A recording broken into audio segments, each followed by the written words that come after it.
안녕하세요. 김쌤입니다. 자, 회계원리 9번째 시간. 오늘은 분계에 대해서 한번 학습을 해보도록 할게요. 자, 분계라고 하는 것은 나누어 기입한다라고 하는 뜻으로 회계상의 거래가 발생을 했을 때 차변과 대변으로 나누어서 장부에다가 기입하는 과정을 우리가 분계라고 합니다. 자, 분계는 세 가지 단계에 의해서 이루어지는데요. 첫 번째로는 날짜하고 계정 과목을 어떤 것을 쓸지를 먼저 파악을 하게 됩니다.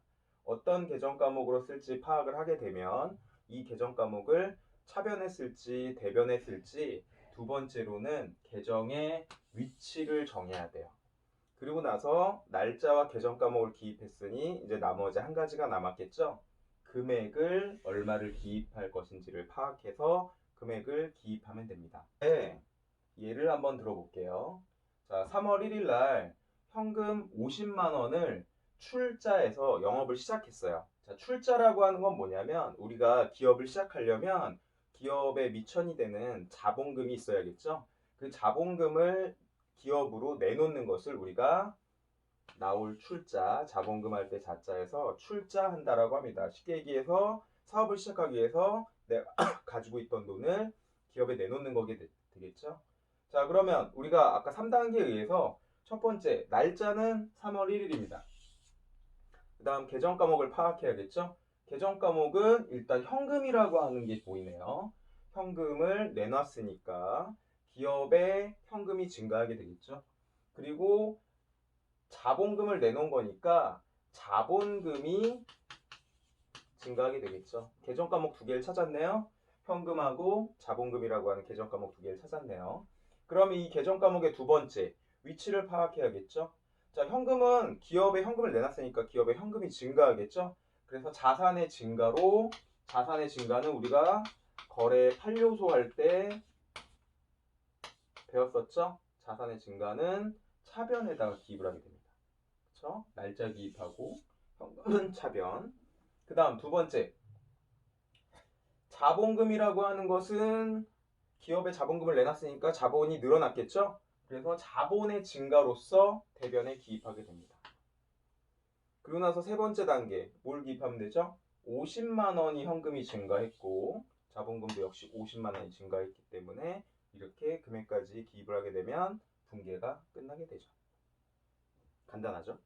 자, 분계장이라고 하는 것이 있는데요. 우리가 일기는 어디다 쓰죠? 일기는 일기장에, 분계는 분계장에다가 작성을 하게 됩니다. 그래서 회계상의 거래가 발생하면 이 거래를 발생한 날짜 순서대로 쭉 분계를 하는 장부를 우리가 분계장이라고 하고요. 분계장의 종류에는 병립식과 분할식이 있는데 기업에서는 병립식을 더 많이 쓰고 있습니다. 그럼 병립식과 분할식이 어떻게 모양이 생겼냐면, 자, 병립식은 우리가 분계장은 이렇게 작성을 하게 되는데요. 금액을 차변과 대변의 금액을 병렬로 나란히 오른쪽 끝에다가 쓰는 것을 우리가 병립식이라고 합니다. 그래서 분계, 아까 분계를 해봤죠? 50만 원의 자본금을 출자하여 기업을 시작했을 때는 분계가 차변에 현금 50만 원이 되고 대변에 자본금이 50만 원이 되죠. 그럼 이거를 분계장에다 작성을 해보면 첫 번째로 3월 1일 날짜를 적고요. 적요라고 하는 것은 뭐냐면 이 거래에 대해서 간단하게 어떤 거래인지를 요약해 놓은 것을 적요라고 보시면 됩니다. 그래서 차변의 위치는 왼쪽에 쓰고요. 대변의 위치는 오른쪽에 씁니다. 그래서 차변에 현금이 자산이 증가했죠. 그래서 차변은 왼쪽에 쓰고, 이제 대변은 다른 계정 과목이기 때문에 한 줄 띄어서 대변에 자본의 증가로서 자본금을 쓰고, 그리고 요 현금이 증가하고 자본금이 증가한 거래에 대해서 간단하게 요약을 현금으로 출자해서 영업을 시작하였다라고 요거 밑에다 작성을 해줍니다. 이게 적요가 되겠고요. 원면이라고 하는 건 뭐냐면 우리가 분계를 하고 나면 계정 과목별로 따로 또 정리해서 원장이라고 하는 것에 한 번 더 옮겨졌습니다. 그래서 원장의 페이지 수를 우리가 원면이라고 합니다. 그래서 현금이라고 하는 것은 원장의 1페이지에 들어간다라는 거예요. 자본금이라고 하는 건 원장이 몇 페이지야? 13페이지에 들어간다는 거죠. 그러면 분계장은 지금 몇 페이지냐면 오른쪽에 분계장은 지금 현재 1페이지를 작성하고 있습니다. 그리고 현금 차변에는 50만 원, 대변에 50만 원. 이렇게 하면 병립식 분계장을 작성하게 되는 거겠죠. 그 다음 분할식 분계장은 차변과 대변을 분할이니까 양쪽 끝에 나누어서 차변의 금액과 대변의 금액을 나누어 적는 형식을 분할식 분계장이라고 합니다. 그래서 똑같은 거래에 대해서 일자 3월 1일자 원면은 현금은 1페이지 들어가죠. 그리고 차변의 계정 과목을 적고요. 조교에 대변의 계정 과목을 적고 원면 작성하고 거래 요약을 적고 그 대신 금액을 분할식이니까 차변 금액은 왼쪽 끝에 대변 금액은 줄 맞춰서 오른쪽 끝에다가 작성을 하는 것을 분할식이라고 합니다. 근데 분할식 보면은 이렇게 한눈에 안 들어오죠. 그래서 병립식을 더 많이 쓰고 있어요. 자, 분계 문제 책에 나와 있는 분계 문제 교과서가 없으신 분들은 여기 나와 있는 분계 문제를 같이 한번 보면 되겠죠. 자, 분계 문제를 선생님하고 같이 한번 풀어볼게요.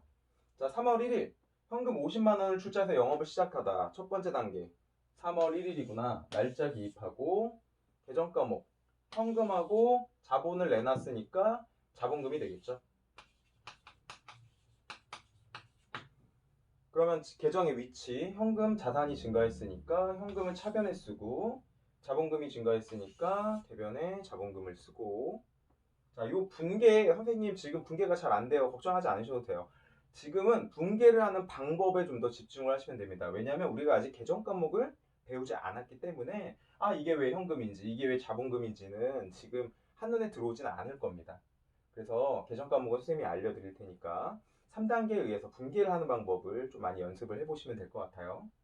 자, 그러면 우리가 병립식으로 한번 분계장을 작성을 해보면 날짜 3월 1일 날짜 기입하고 차변에 현금, 대변에 자본금, 그리고 거래를 요약한 거 현금을 출자해서 영업을 개시했고요. 차변 위치에 줄 맞춰서 50만 원, 대변 위치에 50만 원 이렇게 작성하면 분계장 작성. 자, 다음 문제. 상품 50만 원을 매입하고 이 상품에 대한 금액은 현금으로 지급했어요. 그러면 창고에 상품이라는 자산이 증가하게 되겠죠? 그래서 거래 판료소가 굉장히 중요하다는 겁니다. 거래 판료소를 알아야 이 계정 과목의 위치를 알게 되는 거니까. 자, 현금으로 지급했으니까 현금이 빠져나가겠죠? 자산의 감소. 그리고 현금 계정 과목, 상품 계정 과목과 현금 계정 과목 두 개가 나왔죠? 자, 일자 3월 7일 계정 과목 상품은 자산이 증가한 거니까 차변에 현금이 나갔으니까 자산이 감소했으니까 대변에 그리고 나머지 뭐예요? 상품 5만 원, 현금 5만 원 이렇게 작성하면 되겠죠? 자, 분계장에다가 역시 3월 7일 날짜 적고 차변에 상품, 대변에 현금. 자, 저기 간단하게 요약해 보면 상품을 매입한 거죠? 자, 그리고 차변에 5만 원, 대변에 5만 원 작성하면 이렇게 분계장이 끝나게 되겠죠. 자, 다음 문제. 상품 3만 원짜리. 그런데 내가 2만 원에 사왔던 거예요. 3만 원에 매출, 판매했어요. 그리고 나서 이 금액은 돈을 받겠죠? 현금으로 받았습니다. 일단 현금이라고 하는 계정 과목 자산의 증가 하나 나올 거고 상품이 창고에서 빠져나갔는데 내가 상품은 얼마에 샀던 거죠? 2만 원에 샀던 상품이 창고에서 빠져나가게 되니까 상품이라고 하는 자산이 감소하게 될 거고요. 그 다음 3만 원짜리를 2만 원에 팔았으니까 어떻게 됐어요? 상품을 판매한 이익이 발생하겠죠? 상품, 매출, 이익이 발생할 거고. 자, 날짜 3월 13일. 일단 자산이 증가하게 되죠. 현금이라고 하는 자산의 증가는 차변에 현금. 그 다음 대변에는 상품이라고 하는 것이 창고에서 2만 원에 샀던 게 빠져나갔죠. 그래서 대변의 자산의 감소로 상품. 그 다음 수익이 발생했습니다. 상품을 팔아서 받은 이익이다라고 해서 상품 매출이라고 하는 수익이 발생했는데 수익의 발생은 대변에 작성한다고 했었죠. 거래 판료소에서 상품 매출이. 자, 대차평균의 원리 저번에 한번 배웠었는데 자, 차변에 3만 원, 대변에 합치면 3만 원. 대차평균 원리에 맞네요. 차변의 합계금액과 대변의 합계금액이. 자, 분계장에다 작성을 해보면 3월 13일 날짜 적고 차변에는 현금, 그리고 대변에는 상품, 그리고 상품 매출 이익이 발생했고 거래를 간단하게 요약을 하면 상품 매출이 발생했죠. 아, 근데 못 보던 게 하나 있네요. 죄자라고 하는 것이 있죠. 자, 차변에는 계정 과목이 하나인데 대변에는 계정 과목이 몇 개입니까? 2개 이상의 계정 과목이 작성이 되었죠. 이럴 경우에는 차변의 반대편에다가 죄자라고 써줍니다. 여러 개의 계좌라고 하는 뜻이에요. 그래서 계정이 2개 이상일 경우에는 반드시 차변 반대편에다가 죄자라고 써준다. 자, 차변에는 금액이 3만원, 현금 3만원, 상품 2만원, 상품 매출이 1만원이 발생을 했죠. 자, 점점 익숙해지고 있나요? 자, 다음 문제. 3월 20일, 3개월 후에 받기로 하고 현금 100만 원을 대여를 했어요. 그러면 내가 현금 대여한 건 나중에 받을 수 있어요? 받을 수 있어요. 물론 받을 수 있죠. 그래서 이걸 뭐라고 하냐면 대여금, 빌려준 돈이라고 하는데, 자, 일자를 보니까 1년 이내로 회수가 가능하겠죠. 3개월 후에 받기로 했으니까. 그래서 회계에서는 1년을 기준으로 1년을 초과하면 장기, 1년 이내이면 단기라고 합니다. 그러면 선생님 1년은 어떻게 되나요? 1년까지는 단기, 1년하고 1일부터는 장기라고 합니다. 그러면 빌려준 돈은 빌려준 돈인데 1년 이내로 받기로 한 돈이니까 단기 대여금이 되겠죠. 단기 대여금은 나중에 받을 수 있는 돈이니까 자산의 증가가 될 거고, 현금을 빌려줬으니까 현금은 자산의 감소가 되겠죠. 그래서 단기 대여금은 자산의 증가 차변에 써주고 현금은 대변에 써주면 되겠죠. 그래서 날짜 쓰고 계정 과목 차변, 계정 과목 대변, 그 다음 금액 써주면 되겠죠. 자, 분기장에다 작성을 해보면 3월 20일 차변에 단기 대여금 100만원, 대변에 현금 100만원, 거래를 요약해보면 현금을 단기로 대여했다라고 볼 수 있겠죠. 자, 다음 문제. 상품 10,000원을 매입하고 대금은 외상으로 했습니다. 자, 상품을 매입했으니까 창고에 어떻게 돼요? 상품이 들어오겠죠? 그럼 자산이 증가하게 되겠네요. 계정 과목 상품, 자산의 증가, 차변했을 거고. 자, 대금은 외상으로 했는데 외상으로 구입을 했으니까 나중에 돈을 외상값을 줘야 되죠. 그럼 아직은 외상값을 주지 않았으니까 외상값은 외상값인데 뭘 한 외상값이에요? 상품을 매입한 금액에 대한 외상값이다 라고 해서 외상 매입금이 될 거고요. 얘는 부채가 되겠죠. 나중에 갚아야 되는 거니까. 그래서 부채의 증가니까 대변의 외상 매입금, 차변의 창고에 들어왔다 상품. 이렇게 분개를 하면 되겠죠. 금액은 만원. 자, 분계장에다가 작성을 해보면 3월 20일 차변의 상품 만원이 들어왔고 대변의 외상 매입금 부채가 만원이 발생했고요. 그 다음 거래를 요약해보면 상품을 외상으로 매입했다라고 볼 수 있겠죠. 자, 상품 3만원을 이번에는 매입을 했는데 3만원을 3만원 중에서 만원은 현금으로 줬고 나머지 잔액은 2만원이 되겠죠. 2만원은 외상으로 했다. 자, 상품을 샀을 때 외상으로 했다. 방금 전에 배웠죠? 외상 매입금. 날짜 3월 25일 날짜 작성하고 계정 과목 파악했다. 상품, 현금, 외상 매입금.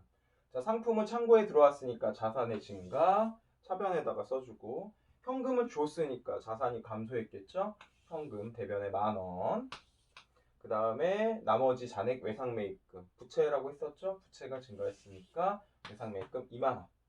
자, 분계장에다 작성을 해보면 3월 20일 차변의 상품 3만원. 아, 그런데 보니까 상대 계정이 2개 이상이네요. 죄자라고 써주자. 여러 개의 계좌가 있다. 상대편 계좌에 상대편 계정이. 자, 현금은 만원 나갔고요. 만원 자산이 감소했고 부채 외상 매입금 2만원 발생했죠. 자, 그래서 적요를 보면 적요가 조금 길죠.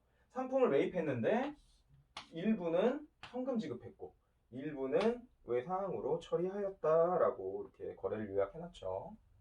자, 마지막 문제입니다. 자, 3월 31일 날 종업원의 급여를 6만 원을 현금으로 지급했어요. 자, 요거 잘 정리해야 되는 게 우리가 지금 회계를 하는 사람들이라고 가정을 해야 돼요. 기업에서 회계를 하는 사람들 입장에서 급여는 받는 겁니까? 기업에 회계 처리할 때 주는 겁니까? 급여는 기업에서 종업원들한테 지급하니까 주는 거죠. 그러니까 급여라고 하는 것은 일반 회사원은 수익이 되겠지만 회사의 입장에서 회계 처리한 사람들은 비용으로 처리를 해야 됩니다. 회계하는 사람들은 요거 정리를 잘해야 돼요. 본인의 입장을. 회계 담당자의 입장에서 회계 처리를 하는 거기 때문에. 그러니까 현금으로 돈을 준 거죠. 회사 돈을. 그러니까 자산이 감소하게 되면서 비용이 발생했죠. 비용의 발생은 차변, 자산의 감소는 대변에다가 쓰죠. 자, 급여는 비용, 급여라는 계정 과목을 써서 차변에 쓰고요. 현금은 대변 자산의 감소니까 대변에다 쓰고 나머지 금액 6만 원씩. 자, 3월 31일 날 급여 차변에 6만 원 발생했고 비용이 대변에 현금 자산의 감소 6만 원 발생했죠. 거래를 요약하면 급여를 지급하였다라고 적어 놓으면 되겠죠. 자, 그래서 오늘은 분계에 대해서 한번 같이 선생님 김쌤과 분계를 알아봤는데요. 자, 한 대여섯 문제 풀어본 것 같죠? 분계가 조금 더 친해지려면 여러분들 교과서에 있는 것이라든지 아니면 인터넷에 분계 문제를 찾아보면 굉장히 많이 있습니다. 그래서 분계 문제를 찾아서 본인의 힘으로 한번 더 풀어보시길 바랍니다. 자, 회계라고 하는 것은 눈으로는 절대 안 돼요. 장부의 두께만큼 내가 연습한 장부의 두께만큼 회계 실력이 늘어나는 거니까요. 문제를 많이 본인의 힘으로 풀어보시기 바랍니다. 아, 선생님이 설명할 때는 다 이해가 되는데 실제로 시험 문제를 분개를 해보려고 하니까 이 펜이 손이 선뜻 안 나가는 경우가 있어요. 그거는 뭐냐? 눈으로 공부했기 때문이에요. 그래서 회계는 예전에는 제가 회계할 때 항상 회계 시간 끝나면 회계는 뭐다? 그러면은 학생들이 회계는 노가다다 이렇게 했는데 약간 노가다가 좀 이렇게 정식 용어는 아니잖아요. 그래서 여러분들도 오늘부터 이렇게 같이 외쳤으면 좋겠어요. 회계는 뭐다? 라고 하면 회계는 연습이다. 연습을 많이 해서 장부의 두께가 늘어난 만큼 여러분들의 회계 실력이 늘어나길 바랍니다. 자, 회계는 뭐다? 연습이다. 자, 오늘은 여기까지 하겠습니다. 다음 시간에 볼게요. 안녕.